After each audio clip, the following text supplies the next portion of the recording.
Good morning. America perseveres in the West. President Trump making deals across the Middle East. Wildfires raging, and the Knicks get a big win. Breaking overnight, President Trump arrives in the Middle East, the first major foreign trip of his second term. This morning, the grand welcome to the Saudi royal court, as he faces questions about accepting a luxury jet from the government of Qatar. Pressed by our Rachel Scott, the serious legal and national security questions facing the president. Finally free. 21-year-old New Jersey native Adon Alexander, the last living American hostage held by Hamas, back with his family after 584 days in captivity. Massive delays at one of the nation's busiest airports, topping 2 hours with more flights canceled, as the transportation secretary says help is on the way. Wildfires raging, evacuations in place for parts of Minnesota, plus more than 20 million Americans across 5 states on flood watch. Ginger has the track and timing. The star witness set to take the stand in the Sean Diddy Combs trial, after the jury saw never-before-seen versions of 2016 hotel security camera footage of Combs attacking Cassie Ventura, what the first witnesses said. The Menendez brothers' high-stakes resentencing hearing begins. In an exclusive interview, the Los Angeles DA weighs in. And the biggest question this morning, will they testify? Bindi Irwin's road to recovery. I just got out of surgery about an hour ago. The 26-year-old speaking from her hospital bed after getting her appendix out and 14 new endometriosis lesions removed. What we know about her condition. The Knicks 1 win away from knocking out the Celtics. Plus the latest on Jason Tatum's scary injury. And the Timberwolves 1 win away from eliminating the Warriors. Edwards for 3, of course! The question, will Steph Curry return? Live from Times Square, it's Tuesday. Good morning, America. Good morning, America. Big win for the Knicks last night, but a big loss for Boston last night with Jason Tatum. Very hard to watch. That was hard to watch. Also, we have Joe Buck and Troy Aikman. I think you know Look them, at those Michael. two handsome fellows. They're here live. Got big news on the upcoming season of Monday Night Football. It'll be here before we know it. We start with the breaking news overnight. President Trump has arrived in Saudi Arabia, the first stop on his 4-day trip to the Middle East, as he faces fallout over the plan to accept a luxury jet from the government of Qatar and other business deals for his family. Chief White House correspondent Mary Bruce is in Saudi Arabia with the president. Good morning, Mary. George, good morning. Well, President Trump is kicking off his first major foreign trip of his second term here in Saudi Arabia, welcomed here overnight with great fanfare. But he's already facing questions about the objectives of this trip and whether his plans to accept that luxury jet from a foreign nation is safe or legal. Overnight, President Trump touching down in Saudi Arabia, escorted by military jets, a lavish welcome for his first visit to the Middle East since his re-election. The president greeted by the Crown Prince Mohammed bin Salman, kicking off a 4-day trip that includes stops in Qatar and the UAE. It's a region increasingly vital to the Trump family's own financial interests. His sons, who now run the Trump Organization, have lucrative real estate deals in the works in all 3 countries the president is visiting, including an exclusive golf resort and villas. The Trump cryptocurrency business also recently announced a deal including a $2 billion contribution from an affiliate of the UAE. And the trip is raising eyebrows for that major gift the president is poised to accept from Qatar, a massive 7478 jumbo jet so opulently configured, it's known as a flying palace. I think it's a great gesture from Qatar. I appreciate it very much. The Qatari royal family planning to gift the Pentagon at an unknown date the luxurious $400 million plane to be retrofitted to serve as Air Force One for the remainder of Trump's presidency, a process that would likely carry a hefty price tag at the expense of American taxpayers. I would never be one to turn down that kind of an offer. I mean, I could be a stupid person and say, no, we don't want a free, very expensive airplane. The plane would then be donated to Trump's presidential library right before he leaves office. The proposed deal, unlike any other, would almost certainly be the most expensive gift from a foreign nation to the U.S., drawing serious questions about its legality. Attorney General Pam Bondi, who used to be a lobbyist for the Qatari government, says the gift is, quote, legally permissible and not a bribe because Trump isn't giving Qatar anything in return. The president adamant when pressed by our Rachel Scott. Respectfully, sir, though, as a businessman, some people may look at this and say, have you ever been given a gift worth millions of dollars and then not received anything? It's not a gift to me, it's a gift to the Department of Defense. But Democrats and members of the president's own party aren't buying it, saying the deal would violate the Constitution's ban on gifts from foreign heads of state and raising security concerns. Air Force One is the Oval Office, it's the press room, it's the Situation Room, all in the air. Why on earth is it a good idea from a national security perspective to let another country, let alone the emir of another country, give President Trump his next Air Force One? He seems to intend to use it for Air Force One. Do you have security concern? Well, they better sweep that plane from front to back. Now, the president has a busy first day here in Saudi Arabia. He is slated to give remarks later at an investor forum with Saudi and U.S. business and tech leaders before attending a state dinner with both the king and crown prince. Robin. All right, Mary, thanks to you. And now to the Trump administration reaching a deal with China. Both sides agreeing to temporarily reduce their tariffs while they negotiate. The news sparked a stock market rally. Our chief business correspondent, Rebecca Jarvis, is tracking the latest for us. Good morning, Rebecca. Good morning, Robin. And the Dow surging more than 1,100 points on news of that pause in cooling trade tensions with China, lowering the risks of a recession here in the United States. Stocks this morning pointing slightly lower. A surge of optimism on Wall Street following temporary tariff relief. Stocks soaring with the Dow, S&P 500 and NASDAQ posting their best day in over a month as the White House rolled back the 145% tariff on Chinese goods to 30%. I think it's going to be fantastic for China. I think it's going to be fantastic for us. And I think it's going to be great for unification and peace. Even with the relief, Americans still set to face price increases. The tariffs, previously estimated to cost an additional $4,900 per household, but with the reduction, it's now $2,800. In April, the U.S. collected $16.3 billion in customs duties, more than double a year ago, likely reflecting tariffs on steel and aluminum products from Mexico and Canada. These costs passed on to businesses and consumers. When asked if that 145% tariff will go back into effect if a longer-term deal isn't reached with China, the president downplaying the possibility. No, but they would go up substantially higher. I think you will have a deal, however. And now some positive news on inflation this morning. A new report just out showing prices up 2.3% in April from a year ago. They are now at their lowest level in increases in the last 4 years. Gasoline prices now down almost 12%, though food and housing costs continue to climb faster. Economists believe the impact of tariffs will start showing up more in the next months. Michael? Thank you so much for that, Rebecca. And we're going to go overseas now to Israel. And the latest on a release of the last American hostage held by Hamas. Edon Alexander was reunited with his family, you can see there, after 584 days in captivity.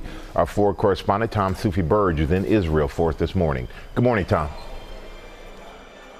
Good morning, Michael. Yeah, Edon Alexander is now recovering at this hospital in Tel Aviv. Doctors say he's in good shape as his family celebrate his long-awaited release. Edon Alexander's mum waited 584 days for this moment. Her son, the last living American-Israeli hostage held by Hamas, finally freed and reunited with his family. Hugging his younger brother, amazed at how much he's grown. Just hours earlier, Edon, surrounded by Hamas gunmen, handed over to the Red Cross in Gaza, then transferred to Israel and now recovering in hospital. The 21-year-old New Jersey native was serving in the IDF when he was captured by Hamas in the October 7 attack. He spent 2 birthdays in captivity. Oh my God, Edon! Edon! Just after his release, his mother Yael speaking to her son by phone for the first time in 19 months. I love you, and I'm gonna see you, soon. Very soon. Hundreds in his hometown Tenafly, New Jersey, gathering to celebrate. And in Tel Aviv, cheers erupting. The Trump administration bypassing Israel, negotiating directly with Hamas, a proscribed terrorist organization, to secure Idan's release. Israel has already resumed military operations in Gaza after a short pause, but the Trump administration now indicating it wants a broader deal between Israel and Hamas to free more hostages and possibly end the war. And guys, here at the hospital, we're expecting to hear more from Idan's family in the coming hours. George? Okay, Tom, thanks very much. We're going to turn now to the wildfires raging in Minnesota, where some evacuations are in place. More than 20 million Americans across 5 states are on flood watch. Ginger tracking it all. Good morning, Ginger. Hey, good morning. So hot, dry, and windy. And you know that makes for wildfire conditions. Remember, International Falls, Minnesota had their hottest May temperature on record. They were in the mid-90s. So you put all that together, you're going to have wildfires, several of them burning. The House Creek fire, this one, or the Camp House fire, 1,200 acres, 0% contained. This one has already burned 40 structures, and there are still evacuations. They're going to reevaluate those today, but we've got red flag warnings, mean that the fire danger is high because the relative humidity is low as 15%. Some of the wind gusts from Sioux Falls to Bemidji, Duluth, right through most of Minnesota will be 20 to 50 miles per hour. Total opposite end of the spectrum, Siesta Key, Florida. A lot of places picked up 3, 4, 5 inches of rain really fast. And so even though a lot of Florida needs it, they were flooding. And we have flood watch now from Pennsylvania, Maryland, West Virginia, Virginia, right down through Raleigh and Fayetteville. We're going to be watching flooding there and then severe storms I've got coming up. And all-time record May heat in Texas possible. Michael. A little bit of everything. Yes. All right, thank you, Ginger. We're going to turn now to the problems at Newark Airport. More flights have been canceled, and the average delay into the airport is now more than 2 hours as the FAA works to fix the air traffic control issues. Transportation correspondent Gio Benitez is here with us with the latest. Good morning, Gio. Hey, Michael. Good morning. Yeah, we are still seeing dozens of delays. In fact, right now we have about another 80 flights in and out of Newark canceled again today. That's what we could expect to see for a bit longer as they figure out how to deal with the tech issues and staffing at air traffic control. But a bit of good news here, okay? The Transportation Secretary, Sean Duffy, says new fiber lines are being tested right now between New York and Philly. That's where the regional controllers are. He says that should be operational by the end of the month. Now, remember, it was just over 2 weeks ago when screens went dark at air traffic control. ATC workers couldn't communicate with pilots for about a minute, causing hundreds of cancellations. Making matters worse, other issues kept popping up as well. We've told you about that. The FAA now says it will form an emergency task force to look at Newark, even possibly shortening the air traffic control training for those controllers. Now, Newark is a major hub for United, and the airline has now sent this video that you're seeing there to customers from a pilot, reassuring them that pilots are trained to handle radar and communication outages and that flights in and out of Newark are safe. So for now, United will keep flying fewer planes into Newark till this is all handled. Tomorrow, airlines will meet with the FAA to figure out what to do next. Robin? And they do need to figure it out. All right, Gio, thank you. Now, a high-stakes hearing for the Menendez brothers. Their 2-day resentencing hearing begins this morning, and it could set them one step closer to release. Chief National Correspondent Matt Gutman is in Los Angeles with the latest. Good morning, Matt. Hey, good morning, Robin. LA's DA weighing in on the Menendez resentencing saga, and while he continues to refuse to say whether he believes the brothers were sexually abused, in our interview, he says his new stance on resentencing is not never, but not just yet. This morning, LA's DA softening his stance, but still pushing against the release of Eric and Lyle Menendez. What we have said consistently over the last several weeks is that the issue is not never for the resentencing of the Menendez brothers. We said it's not yet. DA Nathan Hochman sitting down exclusively with ABC News ahead of that pivotal resentencing hearing this morning, saying a recent risk assessment by the California Parole Board, which designated the brothers a moderate risk, shows they could be a threat to public safety. Assuming that the brothers do get parole, and one of them moves next door to you, would you move out? I mean, would it cause you to relocate? Whether it's the Menendez brothers or anyone who basically engaged in a horrific, brutal killing of their parents, shotgunning their parents over 13 times when they were adults, 18 and 21 years old, I would have concern whether it's the Menendez brothers or anyone that fits that profile. The judge in the case indicating he will take some of the parole board's assessment into account, but downplayed its overall significance. The brothers' violations were mostly over possession of cell phones. The brothers' defense team notes Eric has had a single write-up for violence 25 years ago. Lyle has had none. The standard for the judge on a presumption on DA initiated is, are they likely to commit a super strike? Last time I looked, cell phones in prison are not a super strike.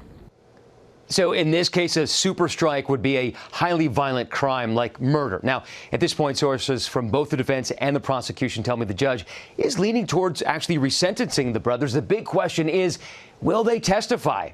I'm told it's not likely. Guys. Okay, Matt, thanks very much. Now, my favorite part of the morning, Will Reed with a big smile on his face after the Knicks' big win. Yeah, my favorite part too, George. Good morning. And what I was trying to tell you yesterday, I got a little fatoots. James Longman had just met the Pope, so it was all chaos, is that teams in the NBA playoffs that are up 3-1 in a series go on to win that series 95.6% of the time. There you go. So the Minnesota Timberwolves pulled away from the Steph Curry-less Warriors to win. They are now up 3-1 in their series, and that is also exactly where the New York Knicks find themselves today after their biggest win at Madison Square Garden in a quarter century. The crowd was electric and bold-faced. Spike, Stiller, two Jenners, and a Chalamet. The game was shaping up to be an all-time classic. Jalen Brunson, the man who's on his way to joining Michael Strahan on the modern New York sports Mount Rushmore, had 39 points, leading the Knicks to a 121-113 victory. They are now one win away from their first conference finals appearance since 1999. That would be the huge headline of the day had Celtics superstar Jason Tatum not gotten injured late in the fourth quarter. Just such a sad scene. Tatum had been painting a masterpiece. Had the Celtics won it, it would have gone down as one of the great MSG performances of all time. He scored 42 points. But with under 3 minutes to go, right there, you see him go down. He plants his right foot. He goes down and he stays down. He's writhing in agony. He left the court unable to put any weight on that right leg. He was seen here on a hallway camera being taken off in a wheelchair, sobbing. There is no official word on the injury, but he'll get an MRI. To the naked eye, it looks bad. It cast a pall over the night. Fans and players from both teams gutted. Tatum's teammate Jaylen Brown saying, "I have no words." Just crushing. Yeah. You know, you just hate to see a guy like Jason Tatum, one of my favorite to watch, actually go down. And he was painting the masterpiece last night. He was balling. He's such a good dude and easy to root for. He's in that Superman commercial right now. Tough to see. But yeah, Knicks up 3-1. All right. Thank you, Will. There you go. Appreciate it. Coming up, we have an allergy season alert. If you feel like the season is getting longer, well, Dr. Narula is here to tell us why and how you can find some relief. Also, Aaron Katursky has the details on the first day of testimony in the Sean Diddy Combs trial. He's at the courthouse. Hey, Aaron. Hey, George. Prosecutors say Sean Combs committed crime after crime. The defense says, well, maybe, but not the ones he's charged with. And a star witness set to testify today. All coming up on GMA. All right, Aaron, and the latest on Bindi Irwin's road to recovery, speaking from her hospital bed after surgery. The NBA season is coming to a close, but we got football to look forward to. Troy Aikman and Joe Buck are here with a big reveal about the upcoming season. We'll talk about that and a little bit more when we come back. Stay with us. For the second time, the Vince Lombardi Trophy is headed to Philadelphia. Eagles fly in Super Bowl 59. Welcome back to GMA. Do I really have to read this? Yes, you do. I do? Yes, you do. You have to talk about the Eagles in a positive way. What a moment for the Eagles getting another Super Bowl ring. How painful was that for you? Very. I know it was. Congrats, Eagles. Congrats, Philly. There we go. There we go. Also this morning we have big news on the upcoming, it really did hurt him, on the upcoming season of Monday Night Football. Joe Buck, Troy Aikman. Guys, they're going to be here live. We are looking forward to that. Right now, though, we're going to get to the Sean Diddy Combs case. The jury was officially seated. Lawyers presented opening arguments. First witnesses took the stand. Chief Investigative Correspondent Aaron Katursky is at the courthouse where the star witness set to testify. Good morning, Aaron. Good morning to you, George. Cassie Ventura and Sean Combs for a time were an entertainment power couple. She's about to tell the jury about a darker side of that celebrity fantasy. This morning, the star witness, Cassie Ventura, set to testify in the federal sex trafficking trial of her ex. Ask the club's bad boy, that's what's up. Hip-hop self-proclaimed bad boy, Sean Combs. How is Mr. Combs feeling? Upbeat.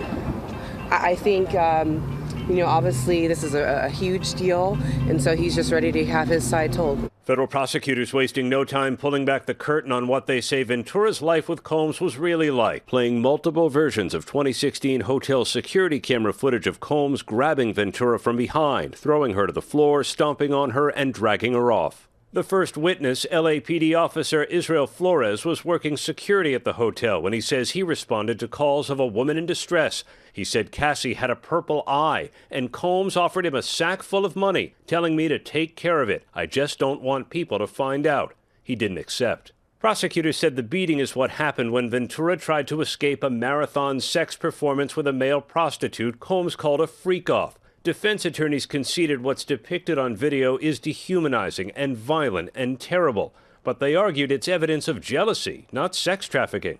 A male escort who said he was paid thousands of dollars to have sex with Ventura while Combs watched testified that he saw Combs on another occasion get violent, hurling a bottle at her head and dragging her into a bedroom. He told the jury he did not intervene because this was someone with unlimited power, and chances are that even if I did go to the police, that I might still end up losing my life. Combs listened stoically with his arms at his side and his legs crossed, at times reading from a Bible. Bad boy never fake a switch on the set. Haters kiss the baguettes. The fate of this one-time music kingpin is now with 12 jurors, 8 men and 4 women, ages 30 to 74. The youngest is a deli clerk who says she doesn't watch the news. There's a social worker who listens to R&B and Afrobeats, and a retired telephone lineman who recalled watching Combs on his hit reality TV show Making the Band. Mrs. Combs, what did you think about today's testimony?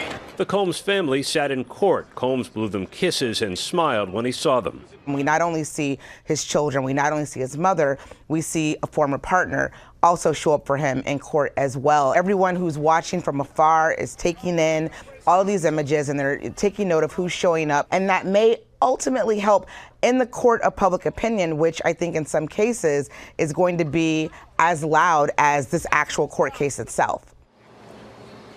Combs' daughters walked out of court when the testimony became too graphic. The male escort will finish his testimony, then Cassie Ventura will take the witness stand. She's pregnant, guys, and the judge promised to accommodate her by taking frequent breaks. Guys? Okay, Aaron, thanks very much. Joined now by our ABC News Live contributor, Shauna Loy. Shauna, good to see you this morning. You've been in the courtroom every day. Where do things stand after opening statements?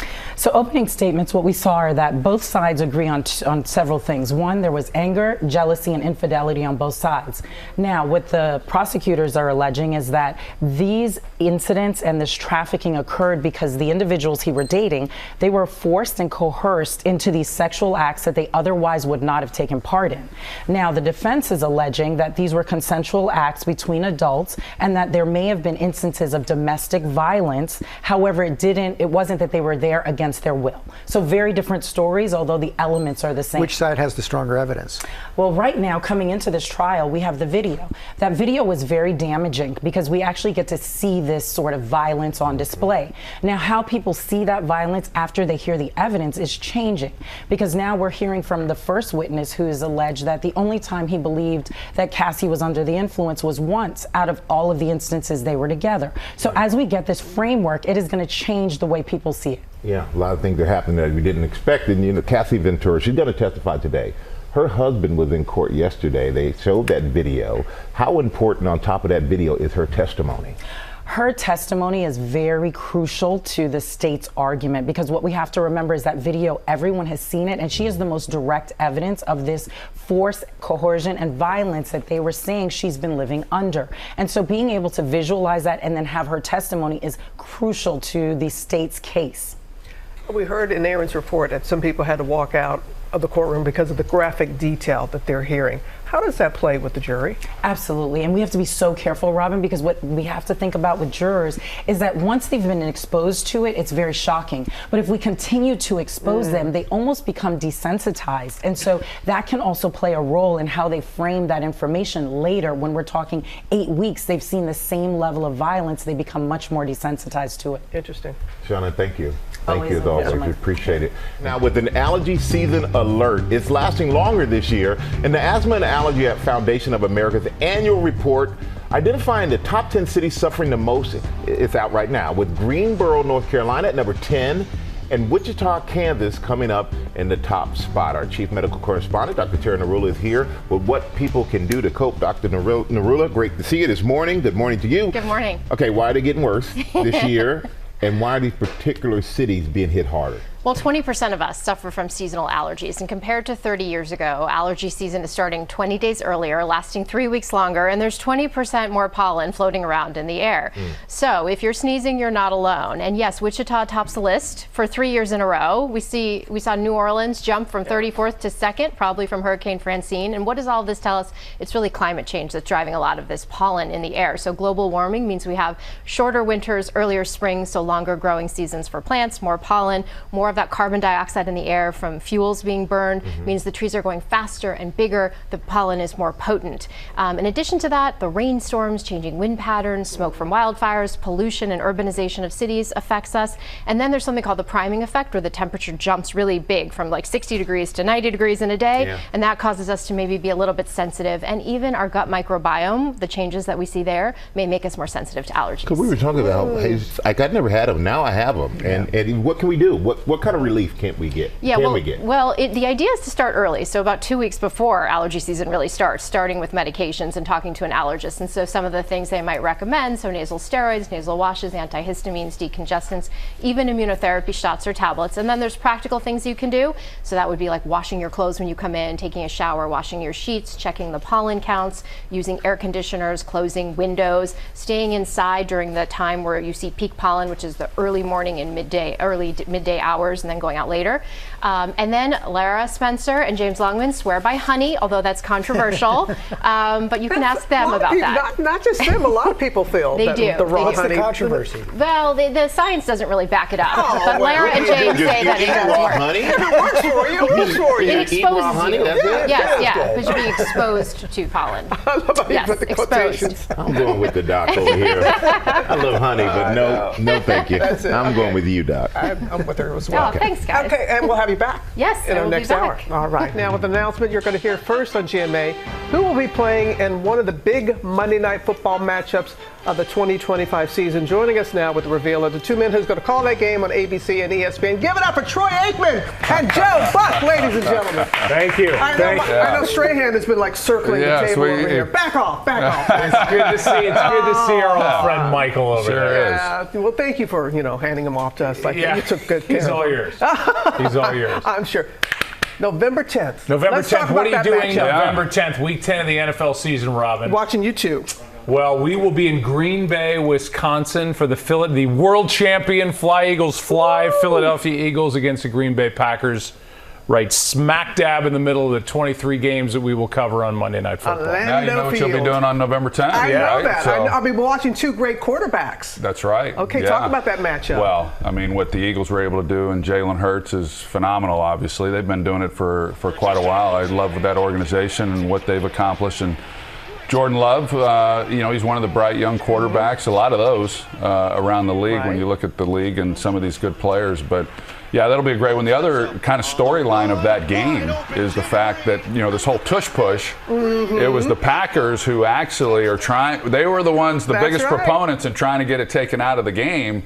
And so we'll see where that's at. It hasn't been ruled out yet, but there's a good chance we won't have it this year. And nobody does it better than the Eagles. That's right. Push. All right. Yeah. Okay, you guys have whetted our appetite with that one game. We got to wait until tomorrow to hear the whole lineup, but just tell us some teams you're excited to see. Yeah, I mean, you're going to see the Cowboys, and you're going to see the Chiefs, and you're going to see the Lions. All of a sudden, every network wants the Lions, which is how, to their credit, they've turned it around. He and I used to do Thanksgiving in Detroit every other year. It's like, oh my God, we're in Detroit. Now it's like, oh my God, we're in Detroit. We get to watch the Lions, but you're going to see them. Those are probably the three teams you'll see maybe a couple of times. We're hopeful, but like you said, our appetite is whetted because we have no idea what the schedule is going to look like. We'll all find out together. Tomorrow.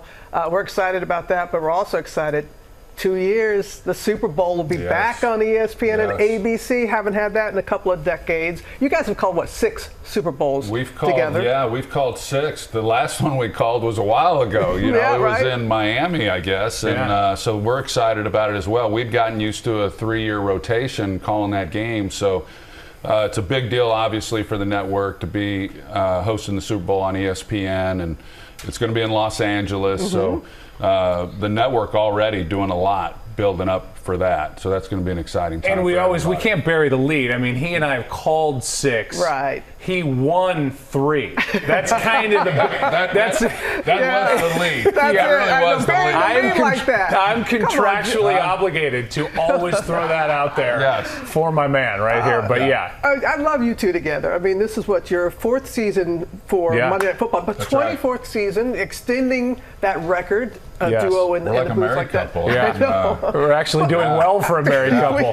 we are. But I have to say, from the get-go, you two just clicked. Was it that way?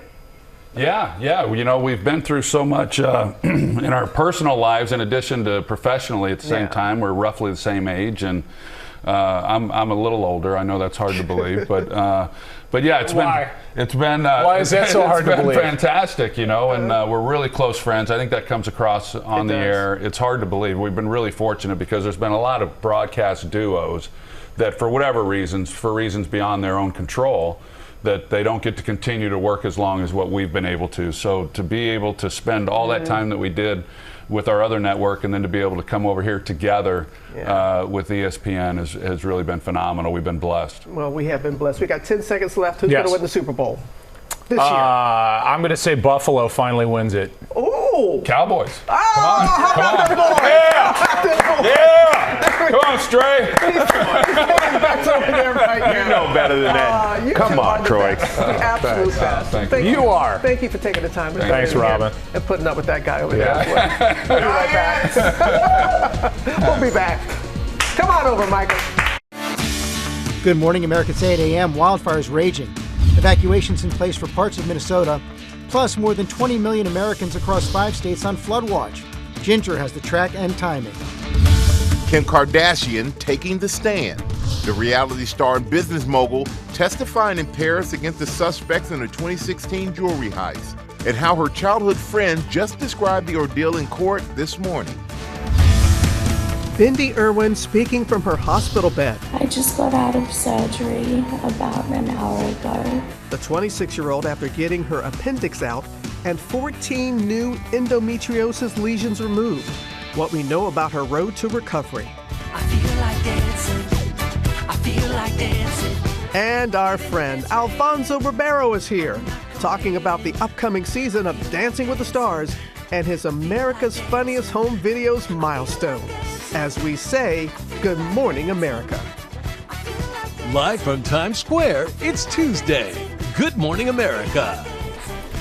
Well, good morning, America. It's always great when Alfonso is in the building. We're excited about having him here this morning. And we're also glad that Tori Johnson is here too. Day 2 of a Deals and Steals Beauty Bonanza. This morning she has terrific skincare products, all half off and all from small businesses. Looking forward to that. Also this morning, big news about the hit show The Bear. We have the details in Pop News. But first, we're going to look at the top stories breaking at 8, starting with the wildfires in Minnesota, where some evacuations are in place. Ginger, you know, she is tracking it all for us. Good morning, Ginger. Good morning to you, Robin. Many of these fires are burning in northern Minnesota, north of Duluth, like this one here, Jenkins Creek Fire, but also the Camp House Fire, now at 1,200 acres, 0% contained, has already burned 40 structures. So this is impacting people. There are evacuations. They'll reevaluate those today, but difficult conditions. Talking about relative humidity as low as 15%. Everybody that you see highlighted, most of the state of Minnesota, down to Sioux Falls here, included in those red flag warnings. So some of the wind gusts could be 20 to 50. Any fire that starts or is already going is going to have a tough time getting under control. That'll change eventually, but Siesta Key, Florida has a total different end of the spectrum. A lot of places ended up with 3 to 7 inches of rain falling really fast, and the same system's now pushing through the mid-Atlantic. North Carolina, from New Bern to Boone, have flood watches that now go up into Pennsylvania, West Virginia, Maryland, and much of the center of Virginia. This storm system is going to push through right to us. We'll be feeling those showers today and tomorrow. Onshore flow from the ocean too. Coming up, I'll show you the all-time May records possible in Texas, but also severe storms for Chicago, George. Okay, Ginger, thanks for return. Now to the first members of South Africa's white minority arriving in the U.S. as refugees under a policy introduced by the Trump administration. Our senior political correspondent Rachel Scott is here with the story. Hey, Rachel. Hey, George. Good morning to you. Well, the Trump administration has made it virtually impossible for many refugees to come to the United States, but the president is making a special exception for a group of 59 white South Africans who have now been granted refugee status. They arrived at Dulles Airport just outside of Washington, D.C. on a charter flight that was paid for by the U.S. government. The Trump administration approved their applications in just under 3 months. That is much faster than the normal process which can take years. The president and his top advisor, Elon Musk, who is South African, have made allegations that white farmers in the country are being discriminated against under land reform policies. Now, South Africa's government says those policies are necessary to remedy the legacy of apartheid and calls the allegations of discrimination unfounded and completely false. The Episcopal Church, which has worked for decades to resettle refugees, says they will not be helping this time around, calling it painful to watch one group of refugees receive preferential treatment over many others who have been waiting in refugee camps or in dangerous conditions for years. But the White House says this is the beginning of a much larger relocation effort, guys. Yeah. Will it be just from South Africa, or will it be other countries where you have other minorities? And that's the point that many Democrats are making, that there are a lot of refugees who have been waiting in camps in conflict areas as well in Africa. But right now, the Trump administration particularly focused on this group of South Africans. Every day gets more interesting. Yeah. Thank you. Thank you, Rachel. Appreciate that. We're going to turn now to Kim Kardashian in Paris and taking a stand against 10 suspects who prosecutors say tied her up and stole millions of dollars in jewelry from her in a 2016 heist. Maggie Rulli has more for us. Good morning, Maggie.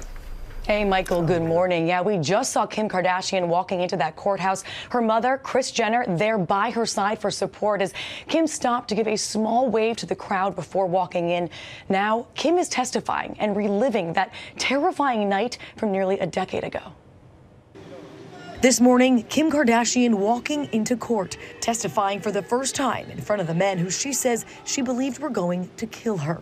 Nearly 10 years ago, 5 masked armed robbers dressed as police breaking into her hotel during Fashion Week in 2016, binding and gagging her, holding her at gunpoint, and stealing more than $6 million in jewelry. They said, you know, where's the rapper's wife? Like, let us up to her room, in French. At the time, Kim opening up about the robbery on Keeping Up with the Kardashians. I'm like, are we going to die? Are they going to kill us? And I was just like crying and like, tell them I have babies. 10 suspects have been charged. One 78 years old, leading French media to call them the grandpa robbers. 8 deny any involvement. Fashion designer Simone Harouche, her close friend since childhood, taking the stand earlier today to testify that she could hear terror in Kim's voice at the time of the robbery, saying it was a sound I never heard from Kim, recounting hearing Kim tell the robbers, I have babies and I need to live. Take everything I need to live. It's believed the criminals used Kim's own social media accounts to determine where she was and when to rob her. The reality star posting these real-time updates from her exclusive Paris hotel suite, showing off a 20-carat ring gifted by her then-husband, Kanye West. Kim acknowledging that her constant sharing made her a target during an interview with the New York Times in 2019. People really knew my every move. They knew what I had. They knew where I was, what I was doing. And that, to me, really changed maybe the things that I post. And today is the only day that Kim is set to testify, but guys, the entire trial could take up to a month. Guys. Okay, Maggie, thanks very much. Coming up on our GMA Morning Menu, Bindi Irwin speaking from her hospital bed about her medical emergency and her road to recovery. Also ahead, graduation season is in full swing and some big names that stepped up at some ceremonies, including Usher. Yeah, you want to hear his message. Also ahead, you're invited to a family gathering. I got together with my big brother and sister to talk about the new children's book that they've written about our mother's childhood and her love of music. And Lara, know you got a special guest. So now. I was just asking him for moves. He will not do the Carlton. I'll do it. You know, I'll be here. You know, I'll do that. We'll talk Dancing with the Stars. But I'm not we'll talk America's funniest home videos. We will not talk about the Carlton. Alfonso Rivera is here with us live on Good Morning America. Get ready for some fun. You can all hear it. You know, there. You know, I'll do that. You know.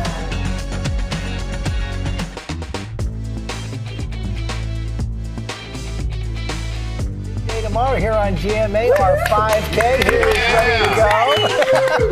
Another slow clap from Ron. Rain or shine. Yes, we're training. Rain or shine. We're running. That's right. And the trainer, James McMillan, is going to be here to help everybody with the final stretch. It's not too late to join in the fun. If you want, just scan the QR code on your screen. I thought you said not too late to back out. Well, that's another way of joining the fun, right?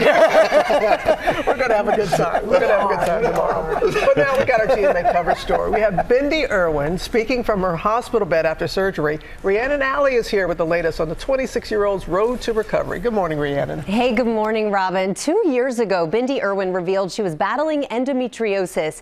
Now she is dealing with that and another health scare, a ruptured appendix, missing an event to honor her late father, instead having to fly to New York to deal with the medical emergency.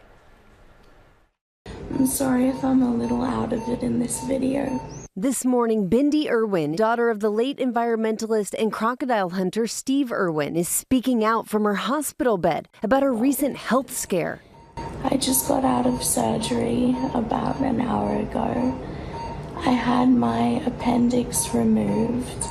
I also had 14 new endometriosis lesions that had to be removed, and they kindly stitched up my hernia as well. The 26-year-old conservationist canceling her appearance at the Steve Irwin Gala due to a medical emergency, revealing after many months of a grumbly appendix, I finally had to seek help, adding surgery was a success. Research shows 11% of women ages 15 to 44 suffer from endometriosis in the U.S., a condition where tissue that normally lines the uterus is found outside the uterus. Bindi now recovering, again thanking everyone for their support.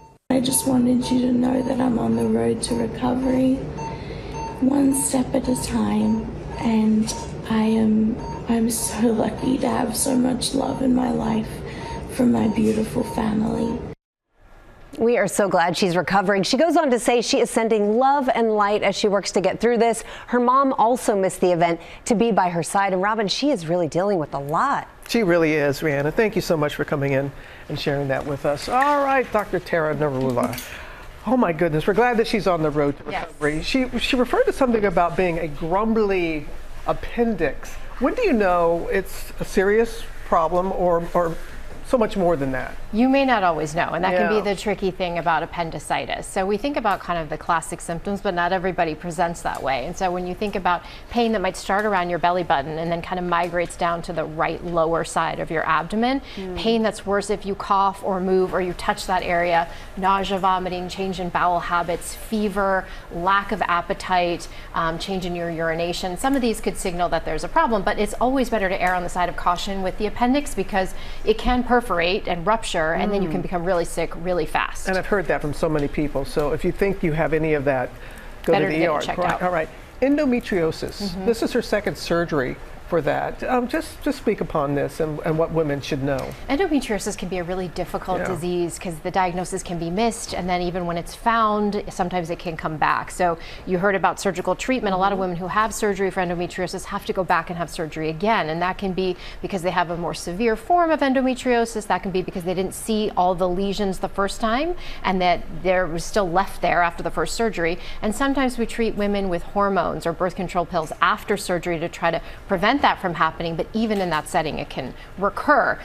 So it's not uncommon to see women have a surgery and they need another surgery. And in fact, also speaking of the appendix, the endometriosis can involve the appendix as well, and sometimes the appendix will be taken out for endometrial surgery, either preventatively to prevent it from involving the appendix or from there being confusion down the road when you have belly pain. Is it the appendix or the endometriosis? So sometimes those surgeries actually combine. I'm so glad we're talking about this. It doesn't get talked about enough, and there's so many women who are dealing with it. That's right, and it's a big cause of infertility for a lot of women. All right, Dr. Narula, as always, thank you.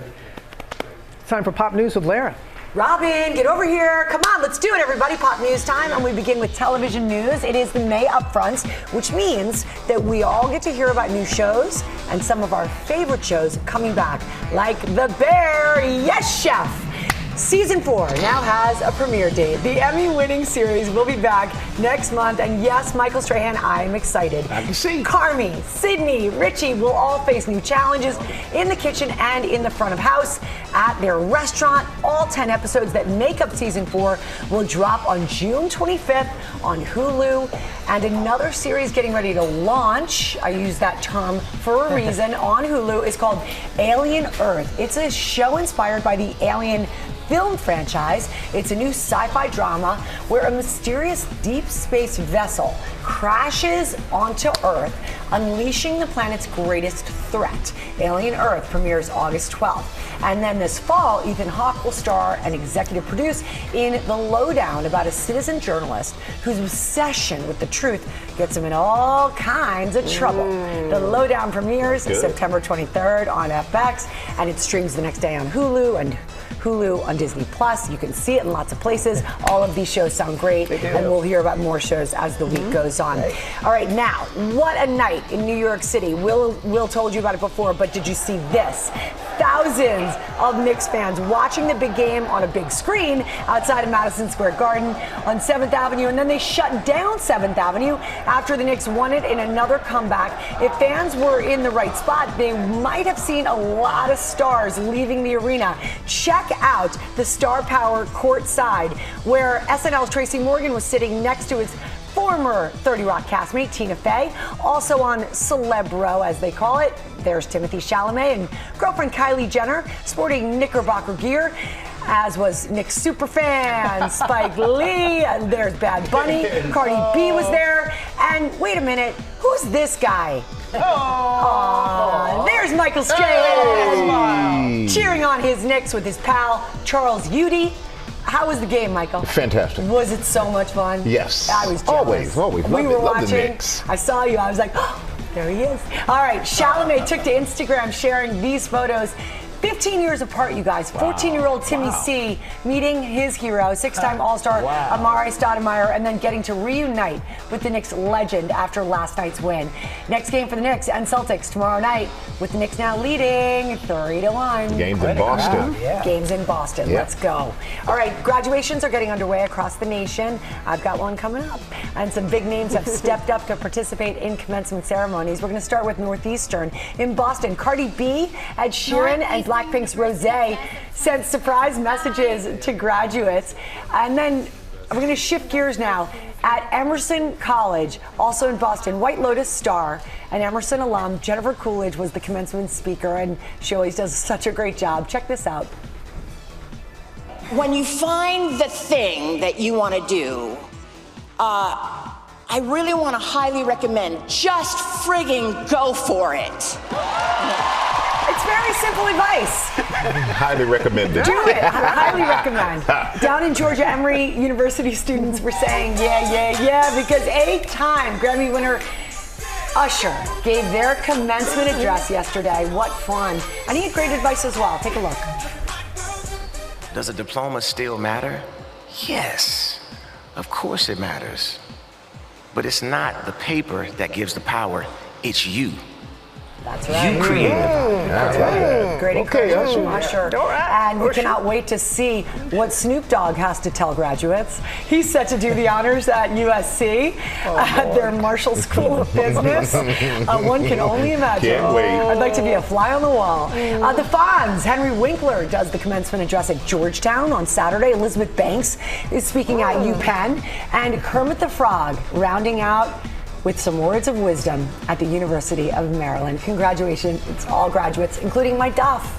Yeah, congratulations. And Elliot, yes. Congrats, George. Yeah, huge.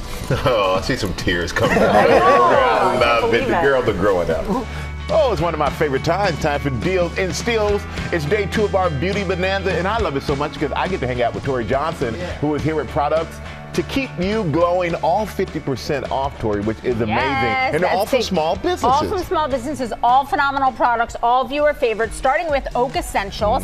They are all about supporting graceful aging with visible results. So we love that. One of their signature products is this one right here. I'll give you this one. Okay. That is their Moisture Rich Balm. And just a teeny little bit, if you swirl your hand there, it is unbelievably hydrating. It feels fabulous. You would use this, you could use it on your face. And it's great for a no makeup day. It's great for just hydration. That luminous look is what you're left with this. The whole line is made in America, all cruelty-free, all good for you ingredients, all 50% off starting at $14. So it's really priced accessibly too. And since I use that one, I got Yeah, that one's yours. That one's yours. Okay, Mara, this is algae-infused skincare. We've got a lot of the favorites.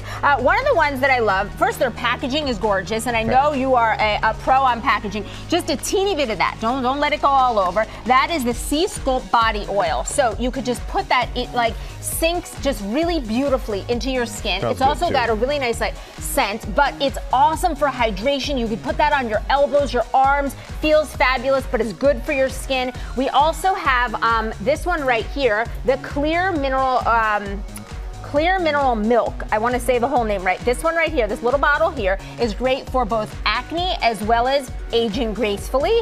We've got this one is one of their newest, and viewers asked me specifically to bring this. So this one's for you guys. This one's the Pearl Peptide Glaze. It's a 3-in-1 that's going to replace an essence, toner, and serum. Wow. That's great for the skin barrier, to help produce collagen, and again, leaving a great glow.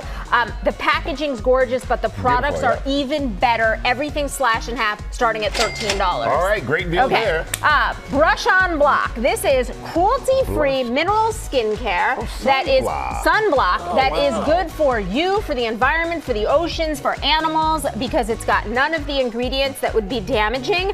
It's a little powder that comes in a brush just like this that you can use either without makeup or on top of makeup. Either way, you get your sun protection. SPF 30 or 50, depending on the product that you choose. We also have their really great lip oils that I love because you get a great color as well as SPF 30. Lips require protection too. Yes, they do. All slashed in half, starting at $9. Oh. We like that. Is cheap. Yes. Okay. Just 10 minutes a day. You can show that. You can see that light to the camera. Just 10 minutes a day for as few as 3 weeks to start seeing results from red and blue light therapy. We've got everything from the mask for the face, the collar for the neck area, because this is an often neglected chest and neck area. And then the hat is really great to help to boost scalp activity, which then is going to lead to thicker, fuller hair. Everything from LED Aesthetics today is slashed in half, including their skincare. We should have Gary put the mask on. There you go. This is Moon Oral Beauty. We've got their Sonic toothbrush, 5 different speeds on that. What I love is tough on stains, but it's gentle on your gums. We also have their tooth whitening pen. This is great. Do you get that? Yeah. No, Keisha's over there looking at my good, like making that joke. Hey, they may not. Keisha knows that I have to get through this. But they're clean. They are clean. If you want that brighter, wider smile, we also have the pen and the dissolving strips, all slashed in half, starts at $15. And Zents is awesome because this is body care that's as sophisticated as your face care. So, probiotic lotion with hyaluronic acid. I couldn't decide if I was going to give you the fig or the mandarin. These are both so good. You just spritz that. This is their cashmere body oil. Ooh. But the soaps, the lotions, fabulous. Starts at $10. Tori, you did it. You got it all in. Yeah. Oh, despite you and Keisha. Well, you know what? We're going to thank you, Tori. And we partner with all these companies on these deals. You can go to our website to get them all. And Tori's going to be back on Thursday with more Beauty Bonanza deals. Welcome back to GMA, live from Times Square. And back here in Times Square, I am really, truly excited to share this with all of you. My mother, Lucy Marion Tolliver Roberts, was filled with music. Ever since she was a little girl, she used it to share joy, to inspire, and she uplifted people with her music. My sister Sally Ann, big brother Butch, wrote a children's book about that passion. It's called Lucy Sings on Lucy Street. I went down home to Mississippi to spend time with my siblings to talk about the book and our mother. Oh my goodness. This morning, a new children's book is out based on my dear mother's childhood and her love for music. We grew up with music in our household. You brought me through. Every time Mom came home, whatever mood she was in, happy, sad, or whatever, she'd sit at that piano and she would just play and sing. Lucy Sings on Lucy Street. tells a story of resilience and hope, an idea my siblings brought to life. Written by Lawrence Roberts and Sally Ann Roberts. Oh, look at Mama. Look at her. Lawrence, who we call Butch, and Sally Ann, compiling stories our mother Lucy Marion shared about her life as a young girl in Akron, Ohio. Mom shared a story with me. They were having their meager meal in the basement, and Mom pipes up and says, "I have a little song in my heart and I'm going to sing it." And her father says, "Not at this table, Lucy Marion, we don't sing at the table."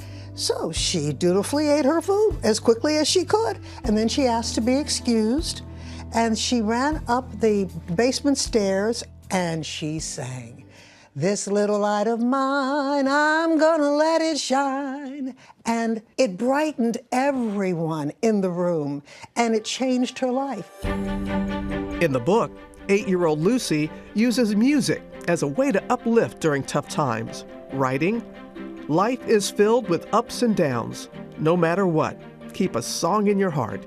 Keep singing." Music's a universal language. There's something about that that just touches the heart, the spirit.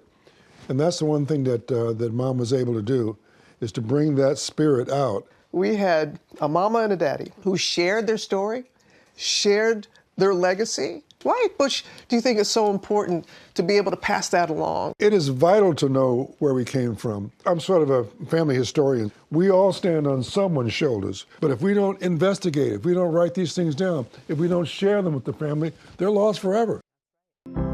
The picture book, set in 1932 during the Great Depression, also shares realities our mother faced growing up.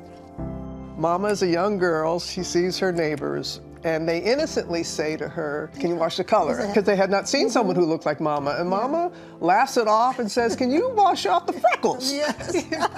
She also found a way to build bridges with people. Yeah. She says that, everyone is deserving of attention. Whether she necessarily agreed or disagreed, she paid attention. And her loving spirit crossed all barriers.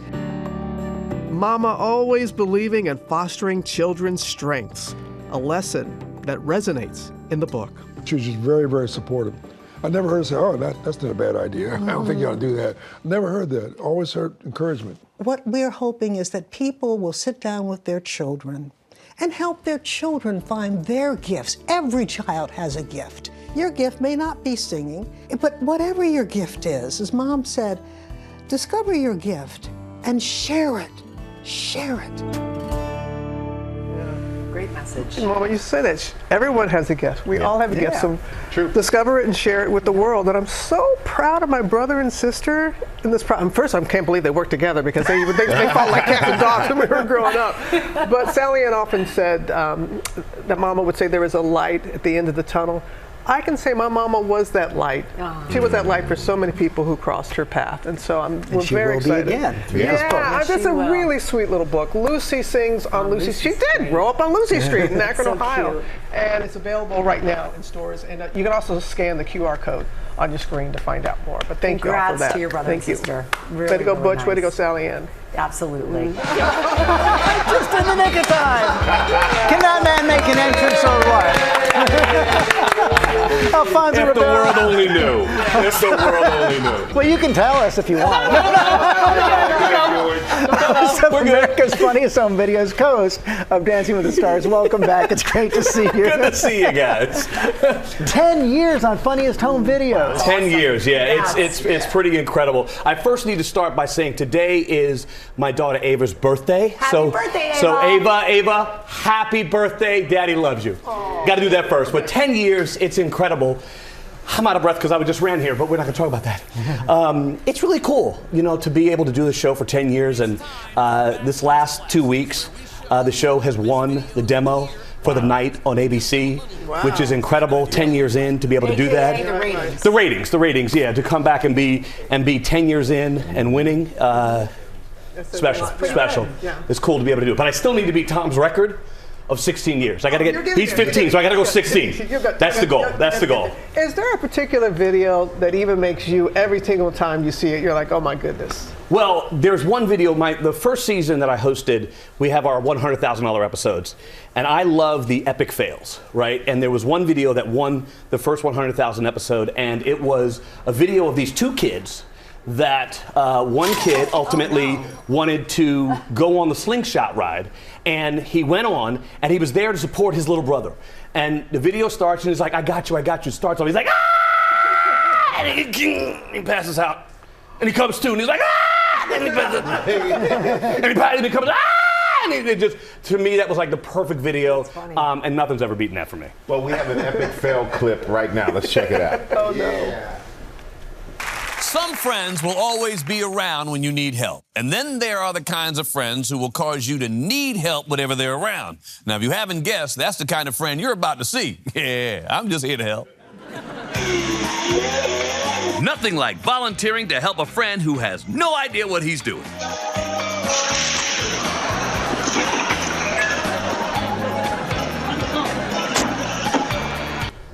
I don't know how these cameras just happen to be in the right place at the right time. But speaking of the ring cameras changed everything. No, the ring cameras changed everything. Everybody now has basically CCTV cameras all over the world right now.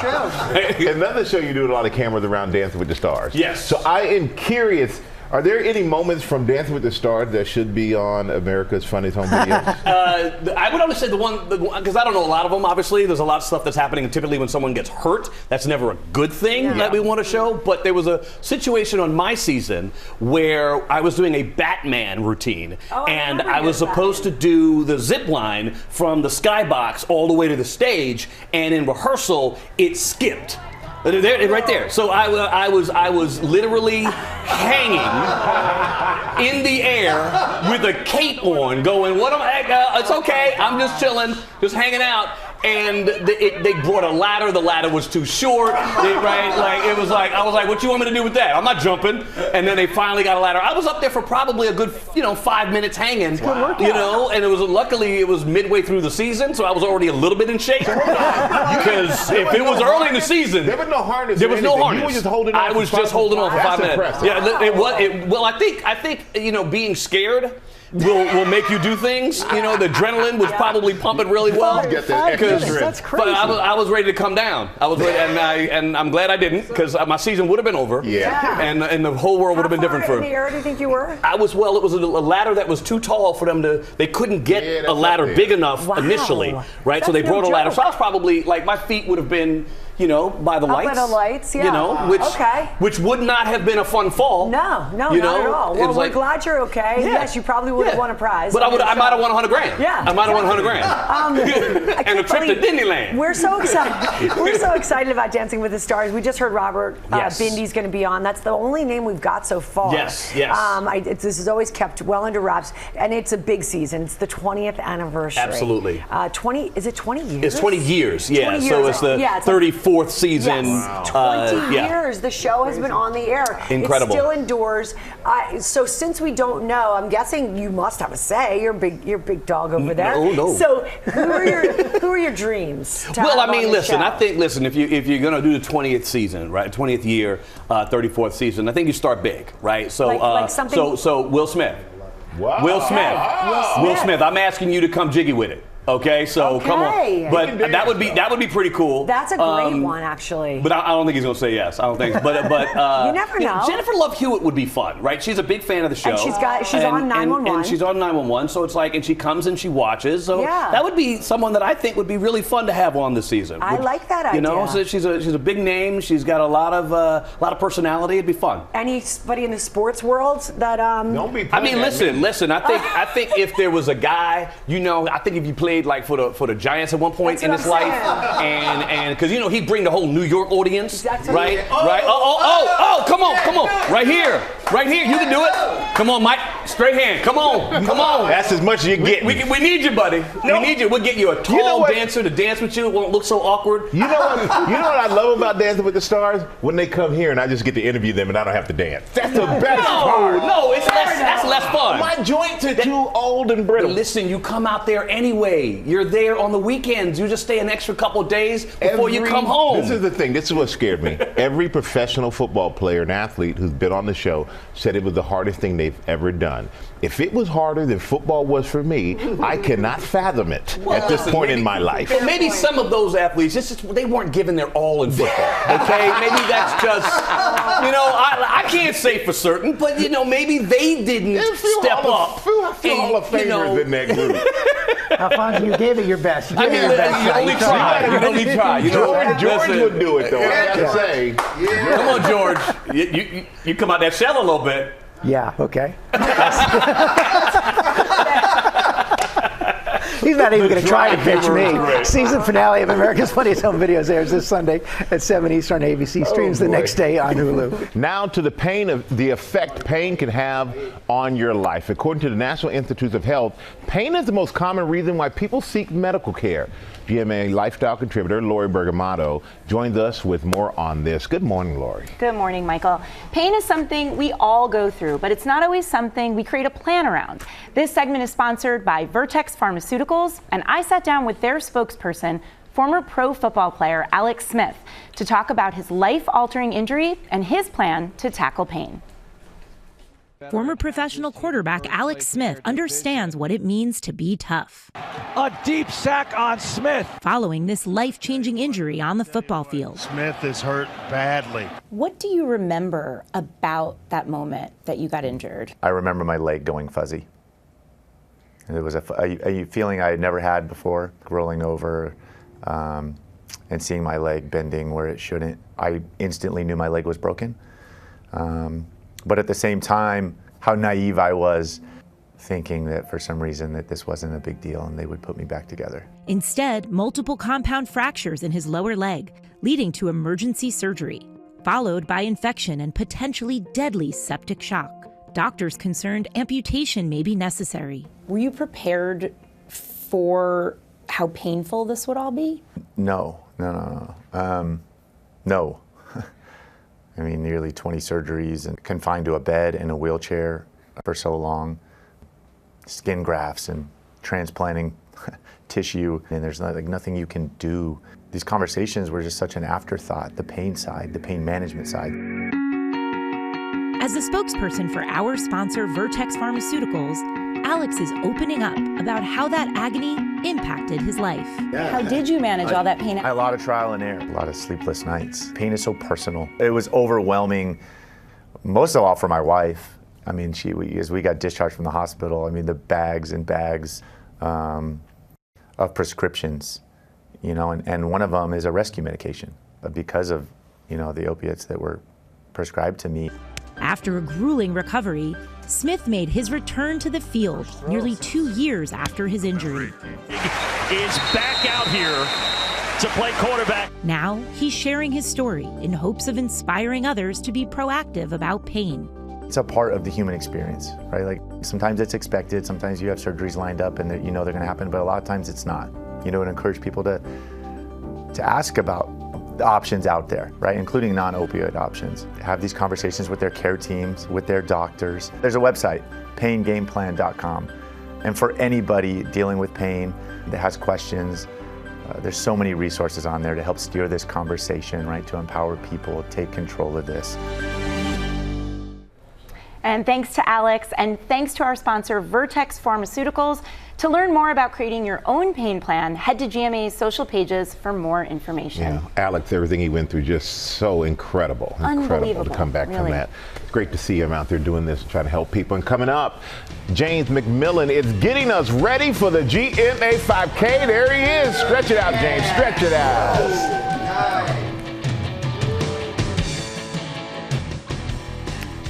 All right, we're less than 24 hours away from the GMA 5K. Robin, are you ready? We've got James McMillan here from Tone House to help with the final push. We're so happy to have you on. Yes, I'm happy to be here. So let's talk about it. We know about the physical.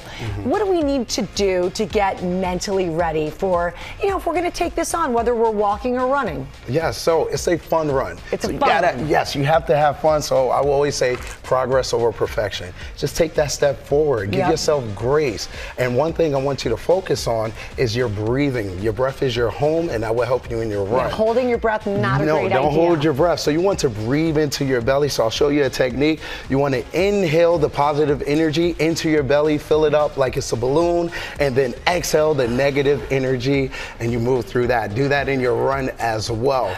And think about, I want you to avoid thinking about going for a PR and try to just get that run on and have fun with it. Wait, going for a what? Don't go for a PR. Okay. Yeah. Unless you want to challenge yourself, you can do that. Okay. Yes. All right. So well, let's talk about the physical a little bit. Yes. How do we make sure that our bodies are ready? Obviously, sleep is important, but what else can we do? You want to work on mobility and stretching. Yes. You got to stay loose. You got to loosen up those joints to prevent injury. So I'll show you some movements. Okay. 2 movements, okay? We have the world's greatest stretch. It's going to loosen up your hip flexors, your glutes, your thoracic spine. So you want to raise your hands up to the ceiling. You want to say, good morning, America. Walk it all the way out. High plank position. Engage your core. Bring your right foot to your right hand.